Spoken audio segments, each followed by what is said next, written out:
Hey, good morning, everyone. I'm just going to be super brief and just wanted to welcome everyone to Vilnius, Lithuania for the 74th NATO Summit, 74th NATO Summit.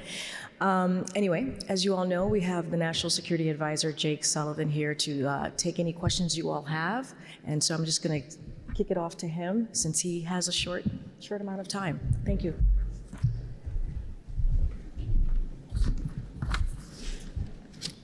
Thanks, Karine, and good morning to everybody. I hope you're doing well. Today is a good day. We're coming into this consequential NATO summit with a full head of steam.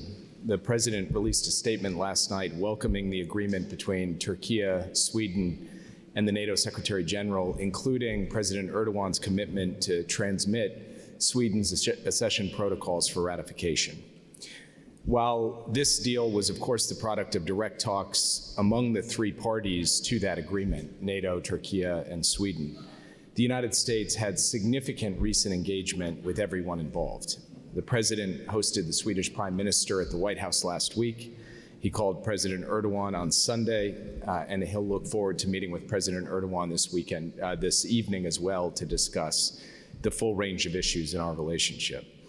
Secretary Blinken has been regularly speaking with his Turkish counterpart throughout this process, and I've had multiple conversations with both my Swedish and my Turkish counterparts in the past few days, including yesterday. At every turn, we supported the efforts by Sweden, Turkey, and NATO to reach an understanding that would allow Sweden's accession in the Turkish parliament to move forward, and therefore Sweden's membership in NATO to move forward, and we very much look forward to welcoming Sweden as NATO's 32nd ally in the near future. Soon, we will be able to say that since this war began, since Russia invaded Ukraine, we'll have welcomed two new members of NATO with strong militaries, expanding both the size and the strength of the alliance. And it is a particularly strong signal that two historically non-aligned countries have chosen at this moment in history to join the NATO alliance. The president will start today by meeting with the Lithuanian president and thanking him for hosting the NATO summit. The president in that meeting will reaffirm our ironclad support for Article 5, for reinforcing NATO's eastern flank. In fact, the president has bolstered our force posture following Russia's invasion of Ukraine last year. And indeed, we have rotating US military personnel right here in Lithuania. Then the president will meet with members of Congress who are here at the summit, including the leaders of the Senate NATO Observer Group, as part of our close coordination with Congress. When the NATO summit gets underway, our alliance will not only be bigger and stronger than ever, it will be more united, more purposeful, and more energized than at any point in modern memory. And this is in no small part thanks to President Biden's personal leadership. He has devoted significant time, dozens, if not hundreds of hours over the past 2.5 years to restoring America's place on the world stage, to rebuilding and revitalizing our alliances and partnerships, including NATO, and to rallying the world to respond forcefully and effectively to Russia's invasion of Ukraine. So today and tomorrow, the alliance is going to come together to address serious challenges and to modernize our deterrence and defense capabilities. Among other things, allies will adopt a new NATO force model, which will increase readiness and capacity. Allies will agree to increase defense spending and adopt a new defense investment pledge. More allies are above 2% today or on a path to get there. We will agree that 2% should be a floor, not a ceiling, and we will agree that it is important for all NATO allies to spend more to contribute to our collective defense. This builds on the progress that we have made. 2023 is the 9th consecutive year of increased defense spending by non-US allies. Allies are now working to strengthen their defense industrial bases, boosting production of critical weapons and equipment. At the summit, we will also see allies come together around bolstering our cyber resilience and our cyber defense through increased coordination. And we will see the alliance expand global partnerships with Indo-Pacific partners and the European Union. Of course, Ukraine will be a big focus. Tomorrow will be the very first meeting of the NATO-Ukraine Council. Allies will agree on a new package of increased support for Ukraine. look at Ukraine's long-term needs, and expand plans for Ukraine's interoperability with NATO. Allies will also discuss Ukraine's path to future membership in NATO. As President Biden noted, bringing Ukraine into the alliance now here in Vilnius would bring NATO into war with Russia. Also, Ukraine has further steps to take along its reform path, but allies will send a united, positive signal on Ukraine's path to future membership in the alliance. The President will have the chance tomorrow to meet with President Zelensky. They'll discuss how the U.S., alongside our allies and partners, are prepared to make long-term commitments to help Ukraine defend itself now and to deter future aggression. And there will be further announcements on how these long-term commitments will come forward during the day tomorrow. That's on top of the historic support that the United States has already provided over the course of the past 16 months. Tomorrow night, before departing Vilnius, the President will give a major speech highlighting how the United States, along with our allies and partners, is supporting Ukraine, defending democratic values, and taking action to address global challenges. And I'll say one final thing. We have appreciated Secretary General Stoltenberg's leadership throughout this critical period when European security has been tested, when the rules-based international system has been tested. We are grateful for his leadership, reaching a deal with Turkey and Sweden last night. And you will see allies recognize that leadership as well, quite concretely, by unanimously endorsing his extension as NATO Secretary General for another year. So with that, and I'm sorry that was all a mouthful, but there is a lot of substance in this summit, a lot to get through over the course of the next 48 hours. With that, I'll be happy to take your questions. Yeah. Can you address Turkey's request for F-16s and whether or not that factored into any of the conversations that went on in the lead up to Sweden's President Biden has been clear and unequivocal for months that he supported the transfer of F-16s to Turkey, that this is in our national interest, it's in the interest of NATO that Turkey get that capability. He has placed no caveats or conditions on that in his public and private comments over the past few months, and he intends to move forward with that transfer in consultation with Congress. Yeah. Thanks, Jake.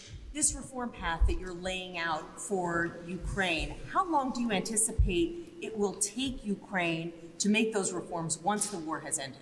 I can't put a timetable on it. I don't believe that you will see that coming out of here. This is about the substance of democratic and security sector reforms and getting those right. And of course, that in many ways turns on the particular steps that are taken. From our perspective, it is the work of the alliance with Ukraine to lay out that reform path and then to have Ukraine work towards it. They have something called an annual national program. It details many of the steps that they have embraced and are taking. And in fact, in the course of the summit over the next 2 days, the alliance will mark a lot of the progress Ukraine has already made and then have the opportunity to discuss with Ukraine the further steps. But ideally, is this a 5-year path? Is this a 10-year path? How soon would you like to see Ukraine become a member of NATO? I can't put a timetable on it for you. Yeah. Go back to the F-16s. Is there a world where the U.S. would be selling these F-16 fighter jets to Turkey before Turkey's parliament votes on Sweden's accession into NATO? The president has said all along that he is interested in getting these F-16s to Turkey. He has backed that up by actually sending the package to the Congress. And so we will work with the Congress on the appropriate timing for getting them to Turkey, but I can't speculate on the precise day it's going to happen, only that we support it getting done. Yeah. Does the United States support Turkey's application to the EU? And do you believe that Turkey has the democratic values that the European community espoused to make it a member? President Biden has long been on the record supporting Turkey's membership in the European Union. The United States continues to support Turkey getting on the path to membership to the European Union and is seeing talks between the European Union and Turkey unfold in a way that is constructive for both sides. Of course, those talks would include discussions of the necessary reforms and steps relative to democratic resilience that every prospective applicant to the European Union goes through, and that would include Turkey as well.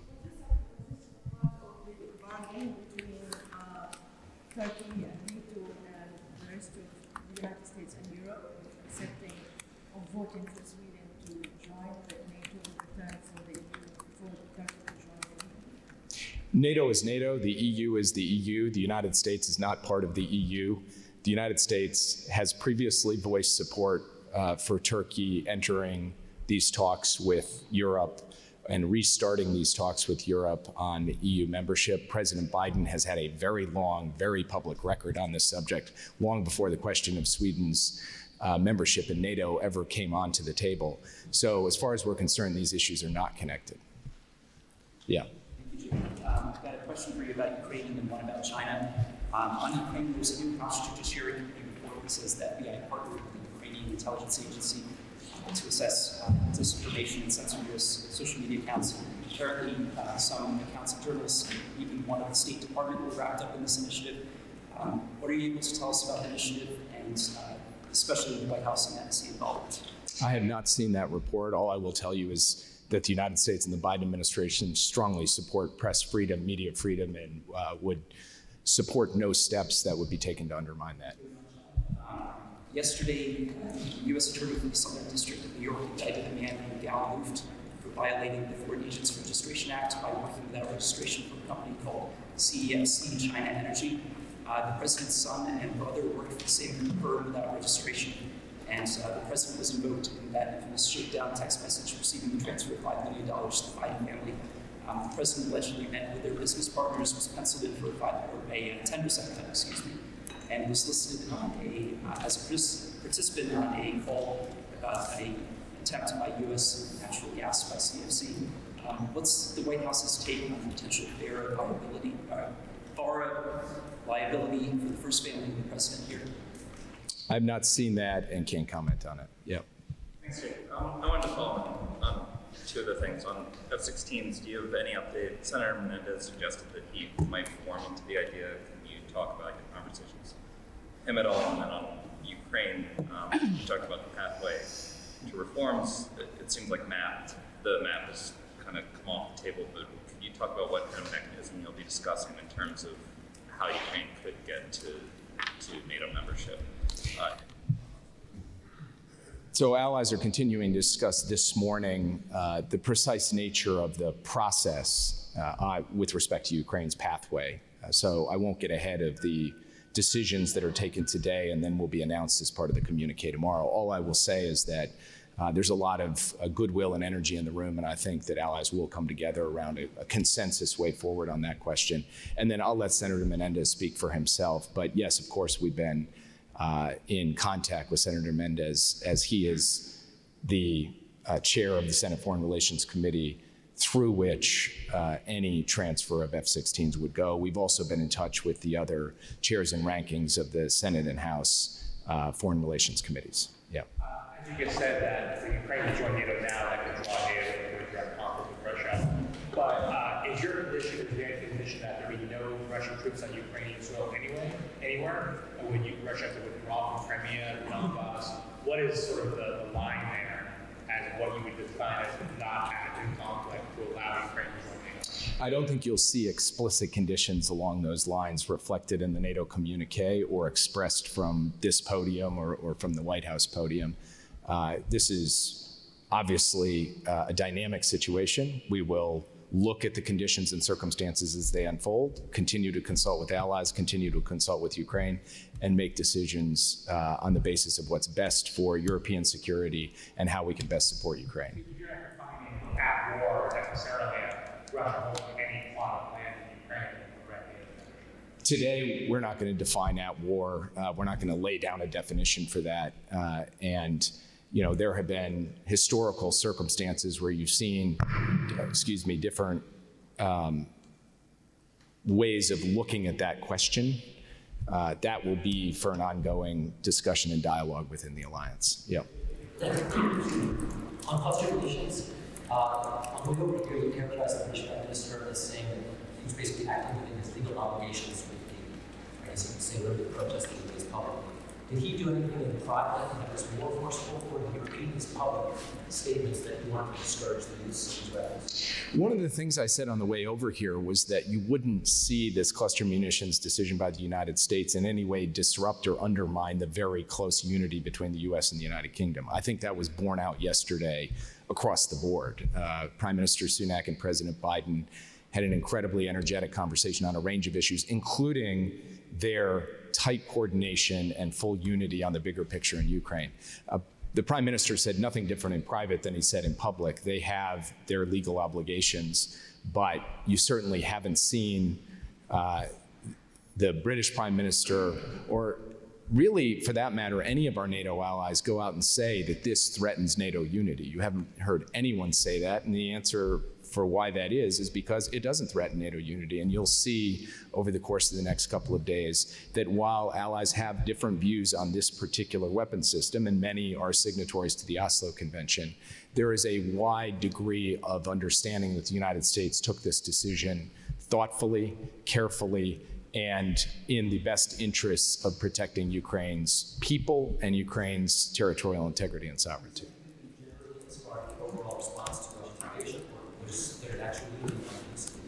No, I do not want to suggest there's unity on the use of the munitions. Obviously, many countries have said because of their legal obligations they wouldn't support them. My point is only that the difference of perspective on the question of the particular munition has not had a broader impact on what has been historic, sustained, and continuing unity for NATO overall. I would take this opportunity to point out that in a lot of the coverage coming into the summit, I would say rumors of the death of NATO's unity were greatly exaggerated. Every few months, the question is called, can the West hang together? Can NATO hang together? Can transatlantic unity hang together? Every time allies gather, that question gets re-upped. And every time the allies come together and answer it forcefully and vehemently, yes, we can. Vladimir Putin has been counting on the West to crack, NATO to crack, the transatlantic alliance to crack. He has been disappointed at every turn. Vilnius will very much disappoint him. Yeah. Thank you. I wanted to follow up on the F-16s and Turkey. Greece has expressed concerns repeatedly about Turkey acquiring these F-16s. So I wanted to ask if the administration has talked with the Greek government, has given any assurances over this. Thank you. President Biden and Secretary Blinken have both spoken with the Greek Prime Minister broadly about the relationship, to congratulate him on his recent election victory, to talk about U.S.-Greece relations, to talk about our shared security concerns, to talk about the ways in which we are going to specifically support Greece's defense capabilities and needs, and also to talk about, as President Biden also did with President Erdogan, our interest in seeing de-escalation and calm in the Eastern Mediterranean and in the Aegean. And beyond that, I have nothing further to add. Yeah. When President Biden spoke with President Erdogan, did he make clear that while he didn't see F-16s as linked to Sweden's NATO bid, that it would be easier for Congress to move on it if Turkey were to back Sweden's bid? So I'm not going to get into all the specifics of the conversation, just to say that from the president's perspective, his focus in that conversation was really on how the U.S. and Turkey could move forward positively, not, trying to paint a negative or dark scenario. This, from the president's perspective, was a call of encouragement for Turkey to take a big step, and the president is gratified that Turkey, in fact, did take that big step. Yeah. So President Zelensky is asking for a clear signal from NATO leaders. So just what would that signal look like? And can we talk a little bit about the decision for President Biden to meet with him? Obviously, it's important. Why and what are the implications? Look, if President Biden and President Zelensky are in the same city, they're going to meet. The United States has been the leading partner in supporting Ukraine and supporting President Zelensky in his and the Ukrainian people's brave defense of their homeland, and being able to coordinate on all aspects. Our military support, our economic support, the continued work on democratic reforms in Kyiv. President Biden will always seize that opportunity, and he's looking forward to a full conversation with President Zelensky on all of those issues. And with respect to what clear signal means, of course, President Zelensky will have his view. President Biden will have the opportunity to talk to him both in their bilateral and then on the margins of the meetings tomorrow. And we've been consulting closely over time. I think what comes out of Vilnius in the communique will be something that Ukraine will be able to embrace as a positive signal with respect to the question of Ukraine's future pathway towards membership. Yep. Jake, can you just sort of lay out what the conversation was like between President Biden and President Erdogan? Because I was confused about the timeline. After they had that call on Air Force One, then we get a statement from Erdogan that he needs to be allowed into the EU to clear the way for NATO membership. Did President Biden know when Erdogan made that statement that he intended to let Sweden into NATO? Well, of course, President Biden couldn't be in President Erdogan's mind, but as I said in reading out the call on the plane on the way over here, it was a long, detailed, constructive call, and President Biden certainly believed that President Erdogan was weighing this decision carefully, and that President Biden had confidence he would either take this step in Vilnius or in the period shortly thereafter. So from the president's perspective, the two leaders had a good understanding of one another. They talked in detail, and President Biden got off that call without any certainty about the way ahead, but with the sense that President Erdogan was taking this issue, as he always does, very seriously. Take one more question. Sorry? It didn't look like he was moving the goalpost, Erdogan, to the administration. From the administration's perspective, we knew that Turkey had a certain set of concerns, that Sweden had taken really quite historic steps to address those concerns. Yes, President Erdogan raised other issues as well, but the president continued to focus back in on the core point that from the point of view of Sweden being able to come into the alliance, the real issue was, had it been able to satisfy what it had committed to a year ago in Madrid. President made the point to Erdogan, yes, in fact it had, and he pointed out in quite specific detail how that had happened. And I think that Sweden's effective work really had an impact on Erdogan's ultimate decision here. Last question. Jake, two quick ones. We heard from President Zelensky, who said in response to the president saying that if Ukraine were to be allowed into NATO right now, it would effectively say we are at war with Russia. Zelensky pushed back and said, we're not asking to be added right now. Does the United States concede that there is a way that Ukraine can get a stronger commitment to join NATO in the near future without putting the U.S. at war with Russia? Well, I would just point out that 48 hours ago, the coverage was about a major division in perspective on the question of Ukraine's membership. I think your question underlines the fact that there is consensus, including from Ukraine, that the question is not Ukraine and NATO now here at Vilnius. The question is, what's the pathway towards Ukraine's future membership? I think we can come to a good understanding about that here in Vilnius among all of the allies and with Ukraine. That's really what these next 2 days are about, and I think that's what will be reflected in the communique. Then finally, on the cluster munitions, the president in his comments this weekend with Karine Jean-Pierre made clear that this was in part a temporary move because we were low on, or they, the Ukrainians, were low on ammunition. What time frame are we talking about in terms of the ability to, again, provide them with the ammunition the Ukrainians need? How long is it going to take, given all of the military aid that's been provided so far, to get back up to speed in that regard? Right. What President Biden was referring to is the fact that the unitary rounds that we've been providing and that we've been getting other allies and partners to provide to Ukraine, those stockpiles are running low. So in the absence of providing the cluster munition variant of 155, Ukraine would not have enough artillery, not just to conduct this counteroffensive, but potentially not enough artillery to be able to defend the positions it holds. We were not prepared to leave Ukraine defenseless, period.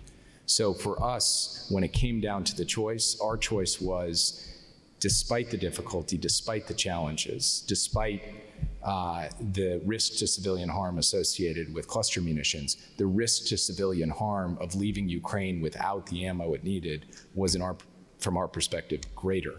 You're right that we view that as temporary because many months ago, we began the intensive process of ramping up our unitary round production.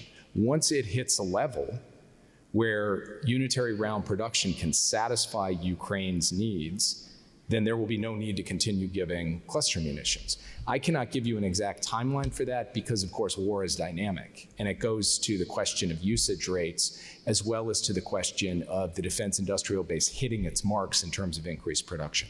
So far, they have been hitting their marks. It is not as fast as we want, but they laid out a timeline and they are working along it. So as the weeks unfold, we will begin to be able to paint a clearer picture of what this pathway looks like exactly. But those are the two main variables. One variable, usage rates, depending on the nature of the conflict on the ground. The other variable, how quickly the defense industrial base can get up to the unitary round level necessary to sustain Ukraine's defensive needs. Is that days, weeks, or months? It's months, but the question is how many? Okay, thanks everybody.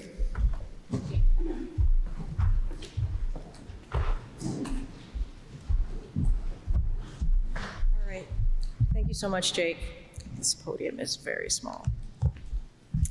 I don't really have anything at the top. I don't know if there are any more questions to take or anything domestic that folks wanted to ask, but I'm here to be here for a few minutes. Yeah. Go ahead.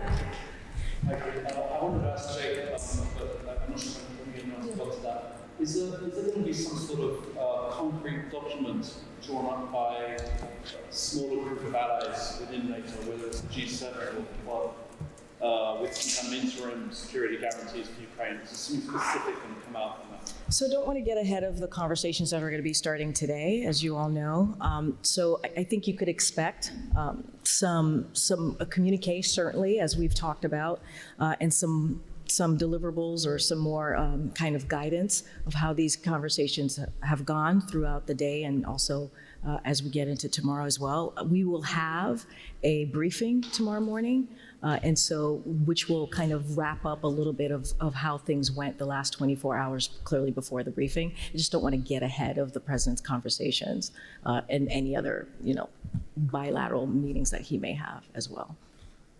What can you say about conversations with congressional leaders about long-term security assistance for Ukraine, particularly given Republican reluctance?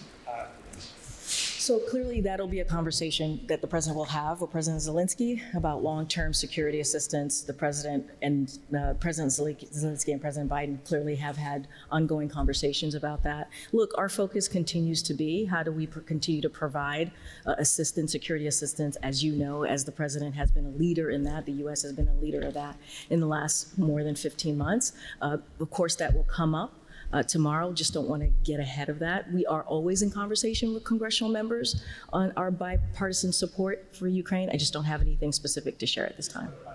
Yep. The president secured any commitment to Republican leaders Yep. because he's making, as he makes any promises to President Zelensky tomorrow? So don't have any, long-term commitments coming out of conversations with members of Congress. Obviously, there's been bipartisan support for the support of security assistance for Ukraine, which is incredibly important, which we appreciate. Just don't have anything specific on the long-term piece. Yeah. Just to go back home for a second, there's been kind of massive flooding in the Northeast, Vermont especially. I'm wondering if the president has been in contact with any governors, has been talking to FEMA. Any updates you can give on that? So don't have any updates on any calls that the president has had with any governors. Clearly, he's been briefed on the severe storms and life-threatening flooding throughout the Northeast, and the White House has been in touch with state and local officials, as we have when these types of extreme weather occur, and obviously we're offering assistance. FEMA personnel have mobilized to the affected areas and are working closely with state and local partners, and we continue to monitor the impact of the flooding. So we urge everyone who are in the impacted areas to please listen to their local and state governments. As we know, this is a dangerous time when it comes to these types of flood warnings. So we again urge Americans and folks who are in those affected areas to please be safe and follow safety protocols. All right. Okay. What's the status of the F-16s going to Ukraine and the training for the Ukrainian pilots? I don't have anything more than what we shared on that in the past. I'm just not gonna share anything, any more details on that. Just don't have anything new on that. Okay. The administration prides itself on building alliances. Do you believe that this alliance is still strong after the decision to send cluster bombs to Ukraine? Yeah, absolutely. I think Jake spoke about this in the Gaggle a couple of days ago about the strength of the alliance and its continuation. We just saw, right, Sweden has been added to the alliance, now that's 32 members. I think that shows the strength of the alliance. I think that shows the strength of NATO. And I said this recently as well, and many of us have said this. Remember, when this war started, when Russia started this aggression into Ukraine, Mr. Putin thought NATO would collapse, and it didn't. It's the complete opposite. So I think the alliance continues to be strong. We are going into the summit today with these now, 31 members and soon to be 32. And I think that's important to see. It's important to really acknowledge the president's role in this last 2 years and how we've been able to strengthen NATO, not just for what's happening in Ukraine, but the global economy, right? The importance of having that security alliance. And so what we foresee is that to continue, the strength of NATO to continue. And I think that's what we should be really kind of proud of, that this president was able to do this. Can you tell us how the president learned of this agreement by Turkey for Sweden to join NATO? So I don't have any intel or specifics to share. As you know, he spoke with Erdogan about 24 hours or the day before. And so the president has been certainly kept abreast and updated on the conversations that we've been having. But I just don't have anything specific on the timeline or when he knew.